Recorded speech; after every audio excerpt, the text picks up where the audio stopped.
Bonne semaine d'information, madame, monsieur, content de vous retrouver. Le journal, voici les titres qui dominent.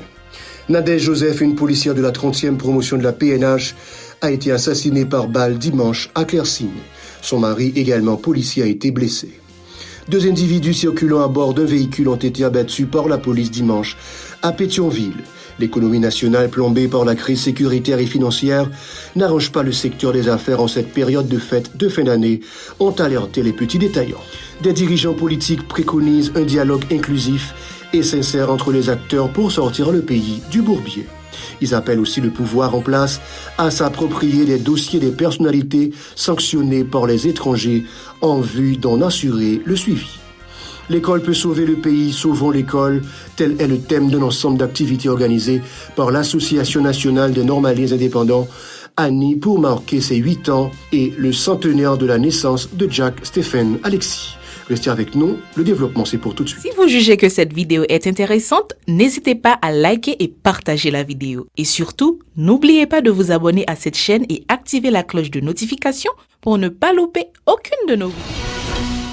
Comme annoncé, Nadège Joseph, une policière de la 30e promotion de la PNH, a été assassinée par balle dimanche à Clercine à Tabar. Son mari, Bellum Johnny, également policier, a été blessé. Ce dernier fait partie de la 27e promotion de l'institution policière. Cantonnés aux Cap-Haïtiens, ils avaient regagné la capitale en vue d'accomplir certaines formalités administratives. Ils avaient été attaqués par 3 individus, selon les informations disponibles. Sachez que les agents de l'ordre ont abattu 2 individus circulant à bord d'un véhicule dimanche à Pétionville. Une arme a été également récupérée par les policiers dans une voiture de marque Nissan Patrol de couleur blanche. Toujours à Pétionville, des résidents ont indiqué que des tirs nourris y ont été entendus dans la matinée de dimanche, ce qui avait créé une vive panique à certains endroits de la commune. La Fédération internationale des journalistes, FIJ, a recensé 67 cas d'assassinat de journalistes et travailleurs de la presse dans le monde au cours de cette année. En effet, dans un bilan publié le 9 décembre, cette structure a précisé que 40 de ces 67 cas ont été dénombrés en Amérique, notamment au Mexique. Ce pays est le plus dangereux au monde pour les journalistes, selon la FIJ, qui a aussi pris en compte la situation de violence qui s'installe en Haïti et qui a fauché la vie de plusieurs membres de la corporation journalistique. Ces journalistes sont décédés dans l'exercice de leurs fonctions, a déploré la fédération, s'appuyant aussi sur la guerre en Ukraine. La FIJ dit avoir également recensé 375 cas d'incarcération de journalistes à travers le monde contre 365 en 2021 et la Chine a remporté la part belle en emprisonnant le plus grand nombre de ses confrères. La fédération exhorte les dirigeants du monde entier à adopter des mesures visant à garantir la liberté d'expression dans leurs pays respectifs. L'économie nationale plombée par la crise sécuritaire et financière n'arrange pas les affaires des petits détaillants à l'approche des traditionnelles fêtes de fin d'année et du Nouvel An. Les activités sont au point mort, ou presque, ce qui ne laisse aucun espoir d'apaisement de la situation des plus vulnérables, se désolent ces citoyens. Les rayons de la plupart des magasins sont vides, alors qu'en cette période, un regain d'activité y est toujours constaté, ont-ils rappelé l'ère nostalgique.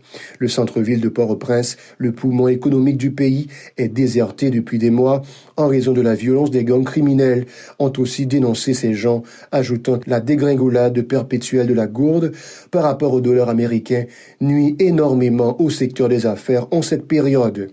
Les prix de tous les produits ne cessent de grimper, se plaignent ces petits détaillants rencontrés par Yasmine Sanon et Maud Léjean. Depuis bien des années, ça fait la liquidation, mais même nous pas comme ça. C'est acheter bien cher dans le magasin, même bon, nous pas qu'à vendre, même bon, notre jour, nous pas qu'à faire rien sous barre, c'est perdre du temps. $540, petit caisse pour mon caquet. $540, il y a côté 550. Et c'est $600 devant. $50 seulement retiré. Pas bon, tout bagage cher. Tout bagage cher. Non, pas grand, machine, mais ta boyo, bagage plastique. Ou qu'on voit les machines n'a pas rien puis l'acheter, les points petit gon passoire, petit corbeille, petit kivette, la brûler pas ça. Ça pour la année ça va bien dans la rue. Nous pas connaître avant depuis pays a te vinn l'autre, bagay yo vinn monter bon qu'on y a yo dit l'école dans civil, pas de uniforme. Si moun yo pas mettre uniforme, bon bagay la vinn petit toujours. La fin piti. Avant dîner sous conseiller à nous, Jésus a fait nous vivre, mais avant dit pourquoi faire fête ou machin a dégagé, pas ça. Avocat peuple a dit malheureux pas dans fête année là. Surtout malheureux dit dans fête année là, à moins que son monde qui a un problème mental. Parce que j'en ai là kounya là, pas aucun monde qui a parlé des fêtes. Comme nous en décembre et mois décembre nous pas qu'à dire pas gain fin année parce que et dans décembre nous. Depuis dans décembre et fin année lié. Mais j'en lis là malheureux pas dans fête. Pas gain fête, imaginez ils vont l'école petit pas. Même nous on va pas mettre petit monde dans l'école parce qu'on va pas payer machine pour mettre petit monde dans l'école. Face à cette situation lamentable, ses compatriotes estiment que la majorité des citoyens devraient faire un front commun contre l'équipe au pouvoir en vue d'une amélioration du paysage socio-économique du pays. Pour eux, les dirigeants ne font que défendre leurs propres intérêts et ceux d'une clique qui exploite toutes les richesses nationales au détriment des masses populaires. Suivons. On dit comme si moi, comme nous pas l'État. On dit nous pas l'État parce que pas un monde qui pense à nous. Pas un monde qui pense à nous. Pas l'État Jésus seulement parce que nous pas l'État. Si nous avons l'État, nous avons l'État qui pense à nous. Eh bien, nous avons aimé Jean Bagayote, pour le même Jean, même l'Alpata, même Jean, mais pour ta grande amélioration pour maman petite, dégager pour voir tout le monde, l'école, la loi pour nous dégager. Nous avons un leader dans le pays qui a pensé pour nous, sauf que si nous avons un leader, nous sommes capables de dire, capable de faire un bagage pour le pays, même l'école qui ouvre pendant des semaines, pour commencer à voir les élèves tourner pour l'argent, nous même parents qui sont là, nous venons chercher. On a vu mieux, on est capable de payer l'école pour eux, mais tout le monde va bien acheter. C'est pour tout Haïtien prendre le destin en main. Parce que ça, notre vivre là, ça ne va pas payer. Ça ne va pas payer. Nous n'avons pas de monde qui peut penser pour nous. Faut que c'est nous-mêmes qui pouvons prendre le destin en main pour nous faire ça pour nous faire. Ça n'a pas de mouvement. Ça veut dire si nous avons un mouvement pour nous faire, c'est nous tous qui pouvons mettre tête ensemble pour nous faire un mouvement pour nous retirer le pays dans cette là. Parce que nous ne pouvons pas vivre. Pas un monde qui va vivre. Ou même dans le secteur par là, il n'est pas bon. Lui même dans le secteur par là, il n'est pas bon. Professeur pas toucher, l'école pas professeur pas toucher. Ça veut dire c'est nous tous qui pouvons mettre ensemble pour nous faire ça comme ça taboula rasa pour nous changer bagaille. C'est un mouvement qui peut faire pour tout Haïtien concerné. Pour enfoncer le clou, la coordonnatrice de l'Organisation des femmes conséquentes pour l'émancipation et le développement d'Haïti, Guerline Léon, est très acide envers les personnalités épinglées pour corruption, financement des gangs criminels et trafic de drogue, alors qu'elles sont censées œuvrer pour le bien-être de l'ensemble de la population.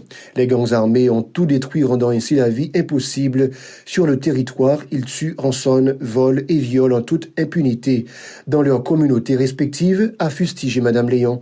Écoutons ces propos recueillis par Yaspin Sanon. La population prend note parce que yo ouais n'a pas respecté le pays d'Haïti, yo ouais n'a pas bail pays au valeur pour qu'on qui est pour voter mais sous tête au pouvoir. Moun ti volé, ti vicieux, ti voyou, ti esclave mental. Et comme on dit ça, ti reste avec blanc, dit les cocaïne. Si les droits kidnappés, yo à côté de mettre pays aujourd'hui, ce message là même voyez m'da dit yo et peuple Grand Ravine, village de Dieu, Nantibois, Cité Soleil et en l'air comment les désirer la boule, route frère et quoi des bouquets tout côté utiliser nèg yo mal. Je dis m'da dit tout nèg ça aurait saisi yo puis yo connait Haïti c'est pour yo lié. Je dis à pas oublier c'est pas non yo qui sorti qui gagne pile à l'étranger qui gagne pile bien à l'étranger yo même c'est là yo condamné pour yo vivre maman c'est monde là papa c'est monde là m'ta souhaité m'ta dit yo passer avec Haïti parce que c'est Haïti pour yo moi qui parler c'est là pour vivre avec c'est bon côté au mieux et m'pa jamais considérer comme bandit parce que je dis à là États-Unis avec Canada commencer mettre nous clair comprendre monde qui bon côté quoi des bouquets c'est maman c'est frère c'est sœur comprendre monde qui bon côté village de Dieu c'est maman c'est sœur comprendre monde qui out frère bon côté autosel peigné et la boule désirée et la trier c'est frère c'est sœur partout dans le pays au cas Jérémy tout côté nous connaît tout côté ça c'est même pareillement. Le parti politique baptisé One Santlan préconise un dialogue inclusif et sincère entre les acteurs pour sortir le pays du Bourbier. La crise globale a trop duré, a tempêté Amos Piard, l'un des responsables de cette structure lors d'une conférence de presse lundi dans la capitale. Il réclame aussi l'instauration d'un climat sécuritaire dans le pays, soulignant qu'il est grand temps de mettre fin aux agissements des groupes armés sur le territoire national. Pour lui, il s'agit de préalable à la mise en branle de la machine électorale en vue de rendre fonctionnelles les institutions républicaines trop longtemps paralysées par la crise. Il est au micro de Osée Victorin et de Maud Léjean. Parti politique, on s'entend saluer la presse en général qui est présent pour couvrir la conférence ça, je ne dis pas.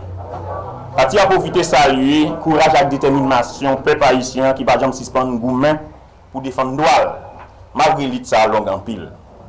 Il est clair pour tout le monde que la situation difficile que le peuple a connaît aujourd'hui, à tant que chômage, insécurité, kidnapping, injustice de toute qualité, pas de l'autre cause, qui est résultat plus passé 30 années mauvaise gouvernance, non l'État sans vision, sans directive, ni vision à idéologie politique. Conséquence, il y a clair tout le monde. Toute institution pays a fini crasée. L'État perdu autorité et confiance population. Un peuple a mouru grand goût, personne dirigeant va dire rien. Petit peuple n'a pas jouer un mot sur l'éducation, ça va faire dirigeant ni chaud ni fret. Bandit a tiré, kidnappé, population, dirigeant va dire rien. Pour toute raison, ça y est, parti politique ou en centre, profiter de l'occasion pour demander au gouvernement Ariel Henry, à tout regroupement politique, tout ce qui est dans la vie nationale là, si ce pas répète, pas bon. Parce que les affaires pays, ce n'est pas des affaires religion. C'est dans les affaires religion qui sont pas bon. C'est entendre pour entendre nous, pour faire le pays avancer. Parce que si nous avons perdu, c'est nous tous comme haïtiens qui avons perdu. Et c'est nous-mêmes qui pouvons goumer. Par rapport à ça, nous faisons l'histoire déjà. Nous avons goumer pour que nous changions ça. Pour sa part, Flony Saint-Sauveur, porte-parole adjoint du dit parti, a applaudi les sanctions imposées aux dirigeants politiques et hommes d'affaires pour les gouvernements américains et canadiens. Il exhorte le régime en place à s'approprier de ces dossiers en vue de pouvoir en assurer le suivi. Ces déclarations toujours au micro de Osée Victorin et Maud Léjean. Parti politique qu'on sort là, attendez, il y a une série de sanctions États-Unis à Canada contre une série de monde qui ont corruption et qui ont financé gang dans le pays. Très bien. Parti à quoi c'est un bon geste qui méritait aboutir. Parce que c'est celle la justice qui permet à la société à connaître toute vérité dans le dossier. Ça. Parti politique qu'on sort là a demandé à la justice dans le pays d'Haïti pour établir vérité avec bonne preuve qui va permettre de faire sous tout chef d'accusation. Tout le monde qui est coupable doit juger et punir correctement selon la loi. Il a demandé à peuple haïtien pour lui être très vigilant sous dossier ça. De l'autre côté, nous avons demandé au gouvernement Ariel Henry tant de revendications peuple là. Côté il n'a jamais retourné sous décision qu'il prend pour monter prix gaz là. L'Association nationale des normaliens indépendants d'Haïti, ANI, a lancé depuis le 10 décembre à Port-au-Prince un ensemble d'activités en vue de marquer ses 8 ans d'existence et le centenaire de la naissance de Jack Stéphane Alexis. Dans cette optique, plusieurs dizaines d'enseignants et élèves ont été conviés lundi à une séance de travail autour du thème « L'école peut sauver le pays ». Sauvons l'école. Pour les organisateurs, il convient de donner une nouvelle orientation au système éducatif, arguant que celui qui est en place est un héritage de la période coloniale. Écoutons les explications du délégué de la dite association, Frandy Saint-Hilaire, au micro de Véron Arnaud et d'Estravinsky Desrameaux. Et dans ça, c'est un grand moment particulier pour ANI, en tant que syndicat enseignant qui bataille pour l'émancipation et l'éducation en Haïti. Cette activité de Guéant, c'est à l'occasion des 8e anniversaire ANI et centenaire de naissance Jacques-Stéphane Alexis. Et c'est dans le moment ça, nous avons un programme d'activité d'enseignement maintenant. Nous avons fait à la Plaza, samedi qui était 10.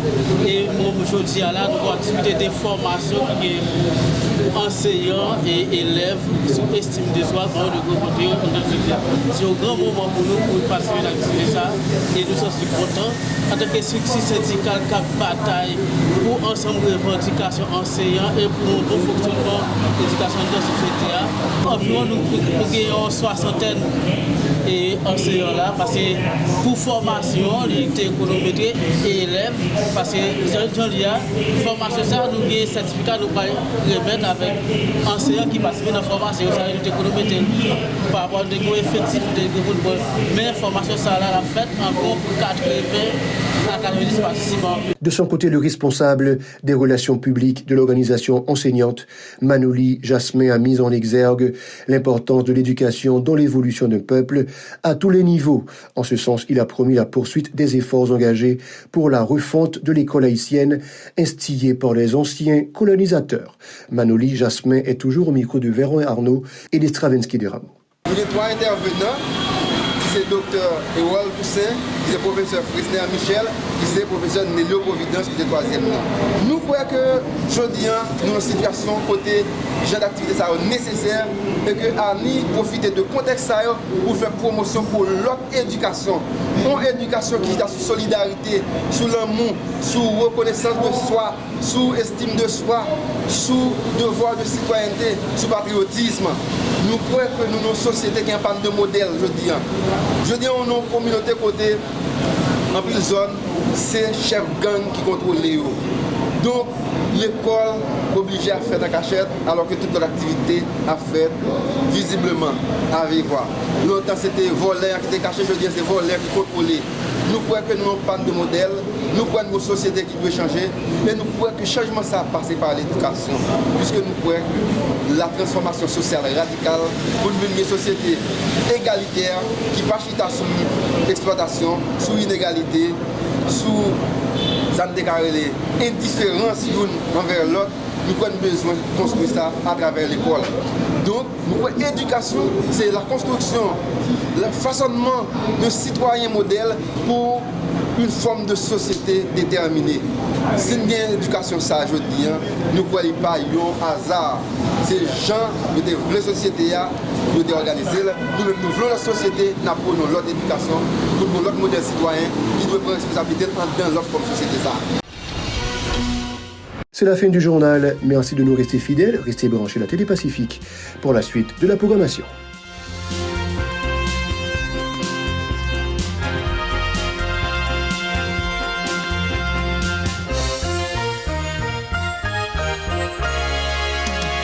Si vous jugez que cette vidéo est intéressante, n'hésitez pas à liker et partager la vidéo. Et surtout, n'oubliez pas de vous abonner à cette chaîne et activer la cloche de notification pour ne pas louper aucune de nos vidéos.